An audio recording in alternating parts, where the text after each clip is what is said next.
Okay, guys, it's day one of the Hell Trail 2020.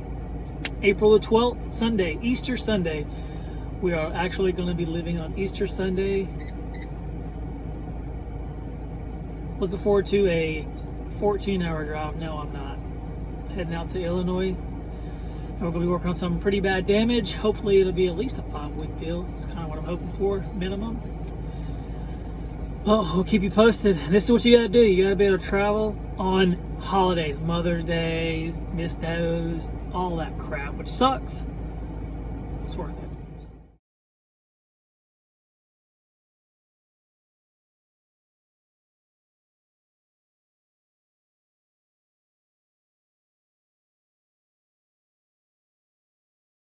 Yo, hey, out here in Illinois this week. Started Monday, got here Sunday night. Done 2 vehicles so far, a Hyundai Santa Fe and a Ram 1500 we did today. We did a roof, pretty much took me all day to do this roof. It was really severe damage. Check out the video, thanks.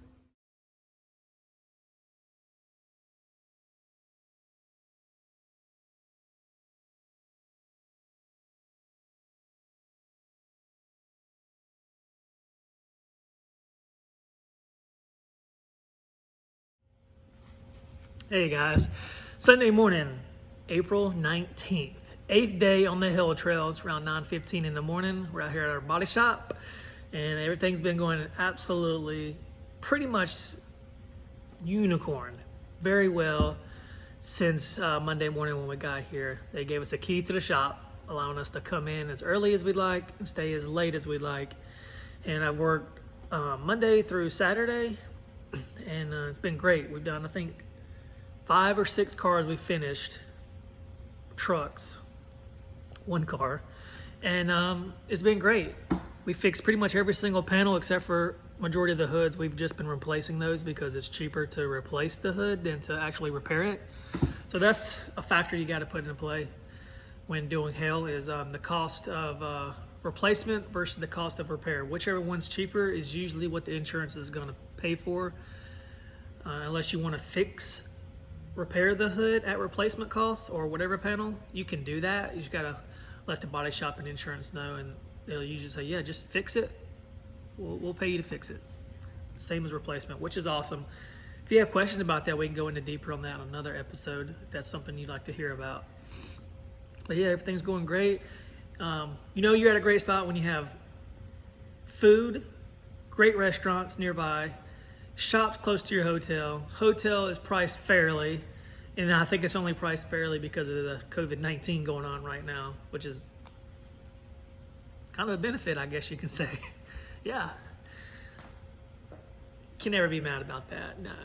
I just booked my hotel for next week, full week, so usually you get a little bit better deal if you can book a month in advance. They like that. Just ask the people, the management there, say, hey, listen, I want to book for a week or a month or whatever. What can you do versus paying online, the third party? They like it whenever you pay them instead of that third party. They'll give you a better rate, which is always good to get the better rates. Unless you got a camper or fifth wheel or something like that. I don't do that because let's say you go to a town like Dallas. Good luck finding a camp spot, or Fort Collins or Loveland, Colorado, or Denver, Colorado. Good luck finding a campground. They're usually more expensive than hotels for a few factors, in my opinion. For example, Dallas, 2016, a buddy of mine had a camper. He was driving an hour and a half in traffic, one way. Time is money, okay? That's an example. You can't find, let's say you leave Raleigh, North Carolina, and you go to Loveland, Colorado, and boom, there's no spots available, so now you gotta take your camper all the way back home or wherever that may be. I've had an adjuster had that happen to them. So I did the camper thing for 5 weeks, and I said, sold it, get out of here. I'm gonna go stay in the hotel. I'll sleep in my van. I've done that before because no hotels were available. But other than that, everything's great here, and it makes me very happy. There's a lot of hell getting ready to be flying around. Yesterday we got some popping in Texas, and looks like they're gonna get it again in Florida and Alabama and Louisiana. Hopefully it keeps a lot of guys busy this year. I'm really excited about that, and I like to see people busy.